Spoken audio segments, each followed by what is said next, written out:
Pokemon Black with only first form bug Pokemon was far harder than I expected, so let's do a highly requested one. Today's the day that we figure out, would I be able to beat Pokemon Ruby with a team of only one Skitty?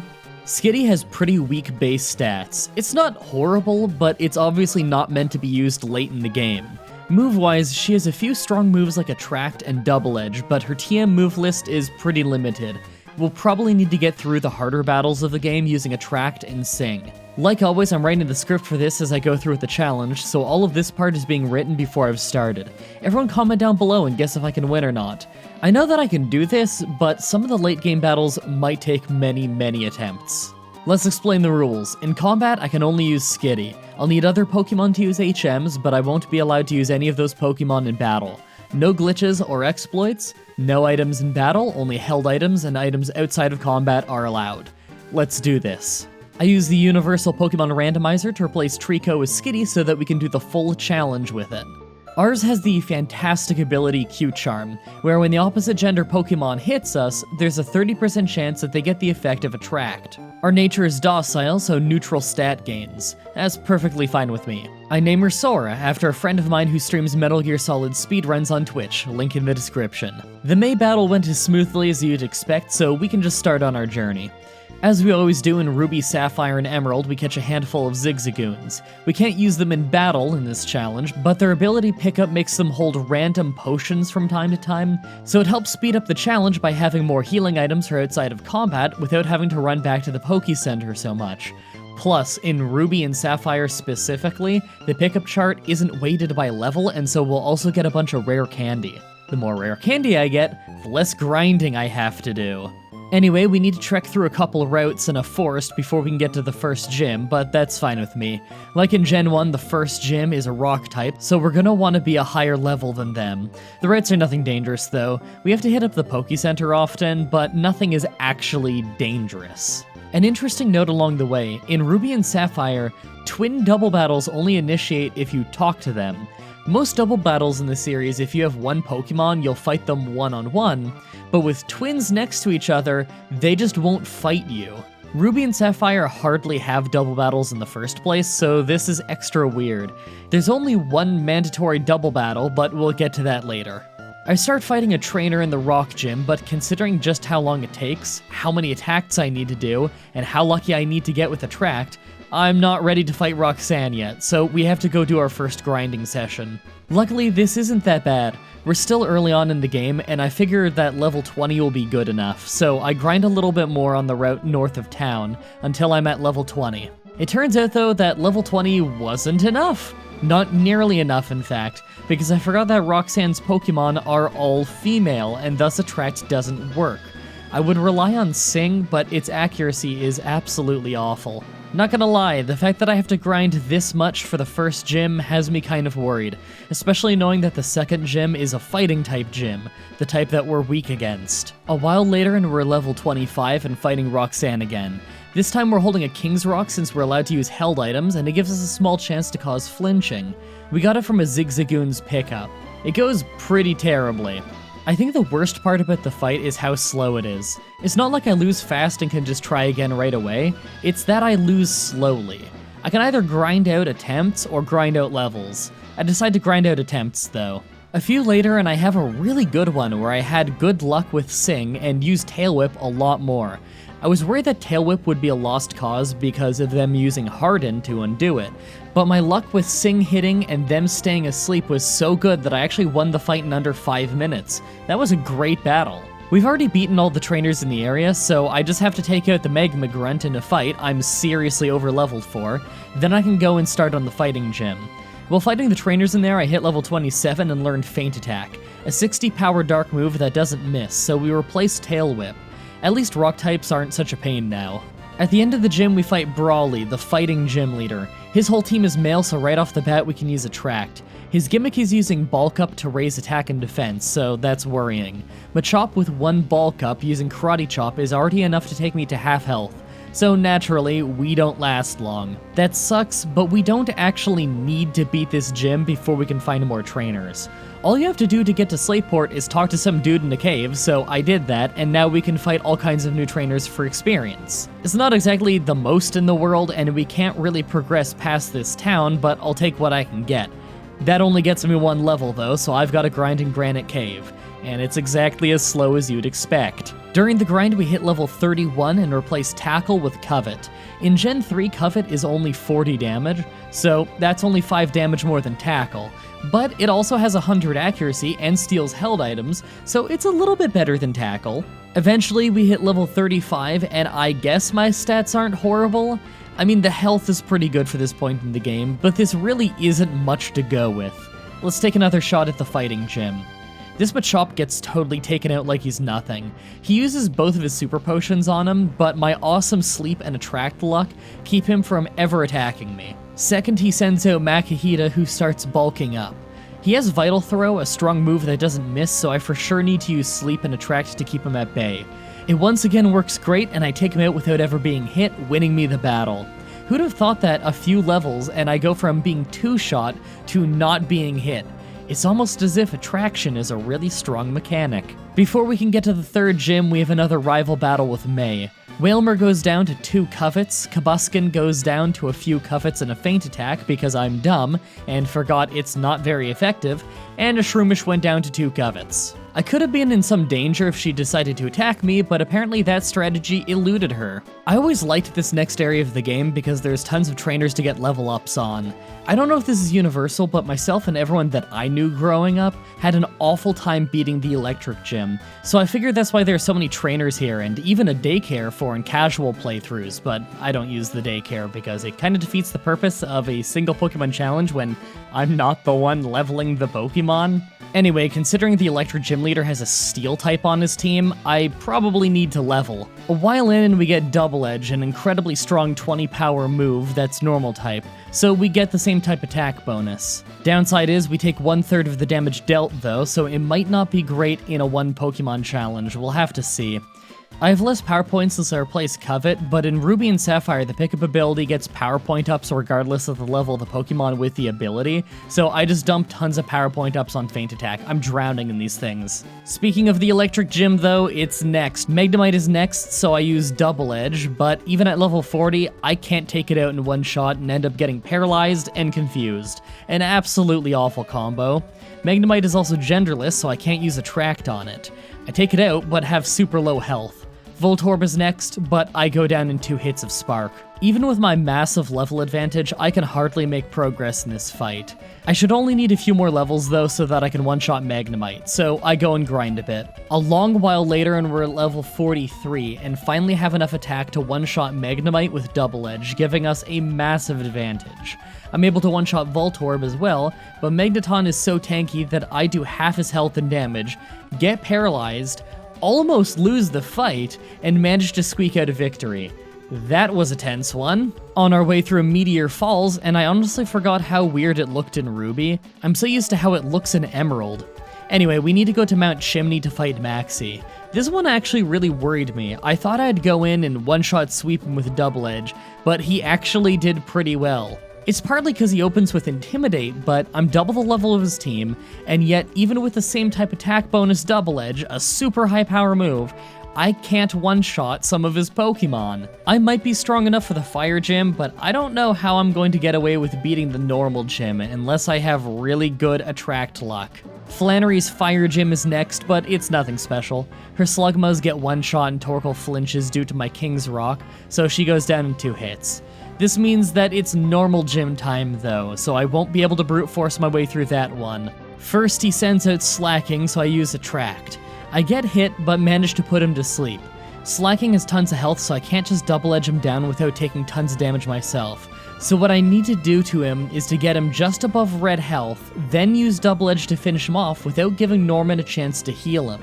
It works, but I take almost 100 damage in the process. A second higher level Slacking is out, and I start to repeat the process, but get knocked out early. I make a second attempt, and it goes much better thanks to good attract luck, and I get all the way to Vigoroth, but it doesn't have Truant, so it attacks every turn like normal, and I can't put it to sleep. If I had just used Feint Attack, then Double Edge, I'd have been able to take him out without a Hyper Potion being used, but at least that lets us know what we can do on the next attempt. Third try, and I got completely crushed. I have an idea though. I go all the way back to Fall Arbor and get the Return TM. It's a normal type move, and it does more damage the higher the friendship level of the Pokemon using it is. Its max power is 108, so it's a little bit weaker than Double Edge, but it doesn't deal recoil damage, so I can use this as much as I want. This time is going much better. Although my friendship isn't high enough to deal massive damage with Return, it's still lots, so with careful use of it and Feint Attack, I can get both Slacking's health to go down fast without hitting red. Last out is Vigoroth, and this time, thanks to a flinch, we take him out like he's nothing in 2 returns. I was dreading having to power level here, so I'm happy that I didn't need to. With that, we can finally head to the eastern side of the map and head towards Four Tree City. On the way, we have to do the Weather Institute. I easily one-shot everything in the whole place and move on to the rival fight. It's crazy how few rival fights are in Ruby. I think there's only 3 that are mandatory. Anyway, I one-shot her whole team and she's done. How she even got this far with 3 Pokemon who get one-shot by my Skitty is beyond me. Finally, it's the flying type gym. It starts great with me taking out Swellow and Pelipper like they were nothing, but Skarmory's an issue. It's steel type, so it resists both of our attacking moves, and despite only sand attacking us once, we miss quite a few times. We eventually take it down, but after a close fight with Altaria, we get paralyzed, giving us the speed disadvantage, losing us the fight. If I either missed one less time or didn't get paralyzed, I would have won that fight, so I'll try again. A second try, and although we get sand attacked twice, a lucky crit made it so that we take no damage from fighting Skarmory, so that we go into the Altaria fight in much better shape. It goes phenomenally well to such a ridiculous degree that we never missed and only got hit once for an easy win. I didn't think that a second try would go that well. The Magma base was completely one-sided, so we go into Moss Deep City with a Psychic Gym. They won't fight you unless you have 2 Pokemon, so I just use a Magikarp with Splash so that I can't cheat.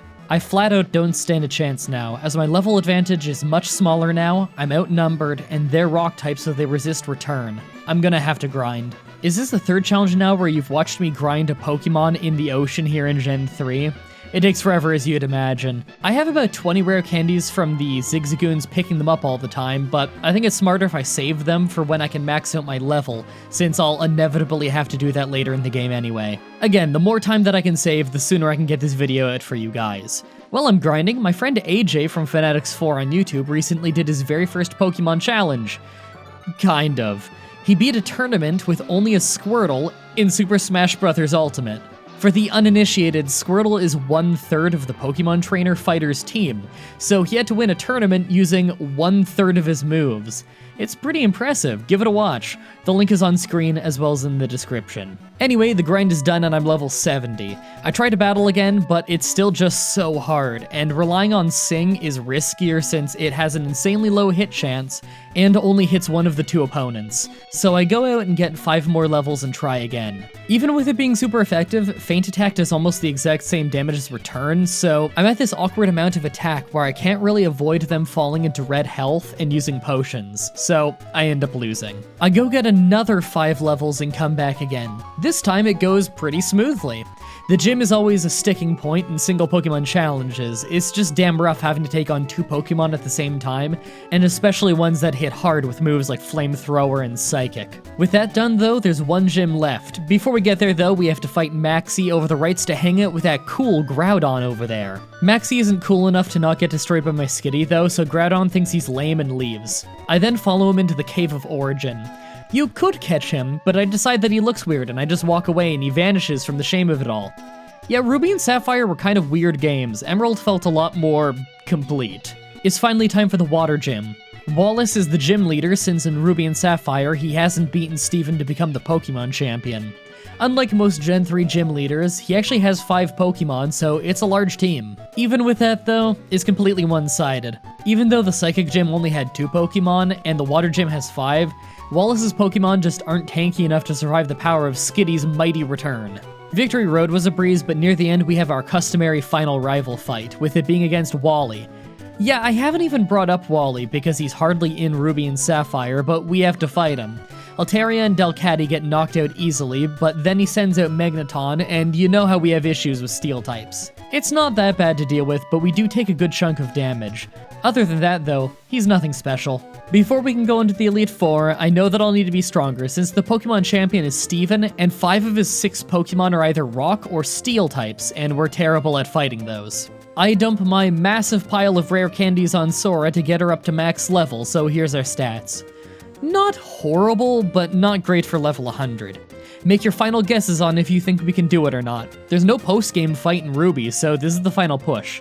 Let's do this. First is the Dark Trainer Sydney. He starts with Mightyena, so Intimidate lowers our attack, but we're still just so much stronger than his team that it doesn't change the outcome of the fight. His whole team just doesn't stand a chance. Next is Ghost Trainer Phoebe. Her first Dusclops has Curse, so I lose a few runs to that.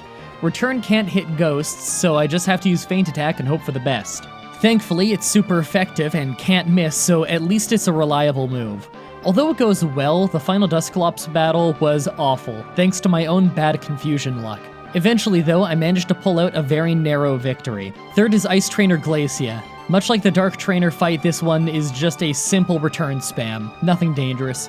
Walrein at the end hits hard, but she didn't survive enough to put me into actual danger. For the last Elite Four member, we have Drake the Dragon Trainer. His team was easy, until Salamence. Not only does it intimidate us, but it hits us like a freight train. Even with Attract and Sleep, it only takes a few hits to end us. This is one of those battles that took quite a few attempts. Even on my winning attempt, I had almost no health left, and it was a very good luck battle. After that though, I use an elixir and get my power points back, and then get ready for the final battle. Time for the final boss, Pokemon Champion Steven. He opens with Skarmory, and I instantly lose my first run because I get hit by Toxic. Crap. Second try, this time I had awesome Sleep and Attraction luck and never get hit.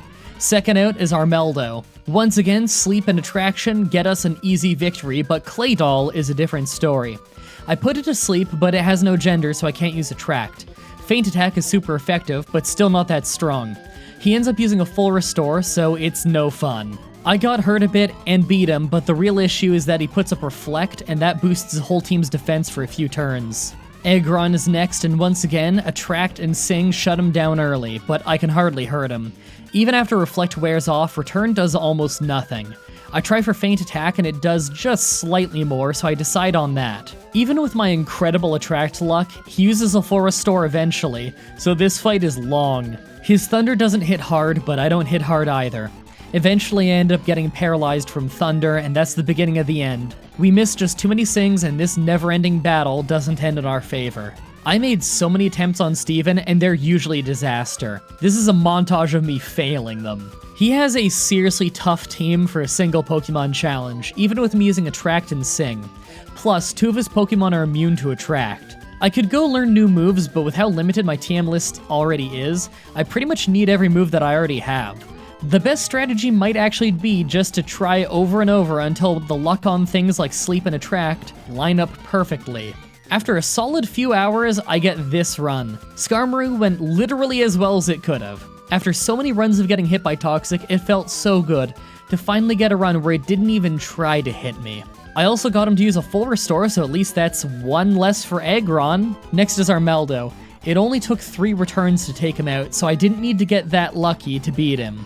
Even if he had hit me, it wouldn't really do that much. Claydol's genderless, so I can't use Attract, so I decide to just rush him with Return instead of testing my luck with Sing. He ends up using a full restore, so I'm happy he's using them up early. He puts up a Reflect, so I rely on Feint Attack a little bit and end up being hit with an Earthquake, but it hardly hurts us and I finish it off. The ever-terrifying Edgren was next. He was awful since Steven still has a full restore left, and he resists all of my moves. Feint Attack actually does a little more damage to him, so I mostly use that and Sleep. I got hit a few times and took a lot of damage, but after 3 whole minutes of chipping away at him, I managed to take him out. Second from last is Cradley. This goes better than it has any right to, because he could have really messed me up with the Giga Drain. I know Steven still has another full restore, so I kept using Feint Attack and Return carefully to avoid getting him into red health, as Attract did its thing and kept me from getting hit. Last is Metagross, a brutally strong pseudo-legendary Psychic and Steel type. Is genderless, so I can't use Attract on it. I managed to hit a Sing right off the bat and start wearing it down with Return. Even with it being resisted, its extra power, my high attack, and the same type attack bonus really helps. He wakes up and goes for a Meteor Mash that probably would have taken me out, but I got lucky and he misses, so I put him to sleep again. He even eats a Citrus Berry to heal at low health. I try for a Feint Attack to attempt to get his health down while not being in red, but it does. Although he wakes up that round, he also flinches from King's Rock, saving me. I go for one last return and he uses a full restore, so he heals first. I managed to put him to sleep with another Sing, and he's out of healing items, so I just need to land a few more hits. I try for another Feint Attack, but it seems to do a little less damage, so I go back to Return. I did try one last Feint Attack in case he had a full restore that I didn't remember, but he wakes up and flinches anyway for a second time in the same fight. That is insanely unlikely. One last Feint Attack, and I win the final battle of the game and become the new Pokemon champion. There's no post-game in Ruby, so that's the final big battle of the challenge. It feels really good to do a more simple challenge again. It helps keep me ahead of schedule. That ending, though, was very rough, but most of the challenge was a pretty fun one. Next week, I'm going to do one that looks like it's going to require a lot of weird strategies, but should be fun. Pokemon Red with one Ghastly, a Pokemon that can only hit normal and psychic types in the early game by using Confuse Ray and low-powered Nightshade. Should be ready for next Saturday. Subscribe, ring the bell, stay tuned. If you want to see me do more challenges like this, please let me know in the comments or on Twitter. I can always use more ideas from you guys on what to do next. Also check out the playlist in the description to watch all the Pokemon challenges that I've already uploaded. If you guys want to see more Pokemon stuff from me, my friend Whatageek and I are doing a black and white randomized playthrough over on his channel. Also come to my Twitch streams and tell me that this video sent you. It's always cool to hear how you found the channel. Thank you everybody so much for watching, and until next time, have a nice day.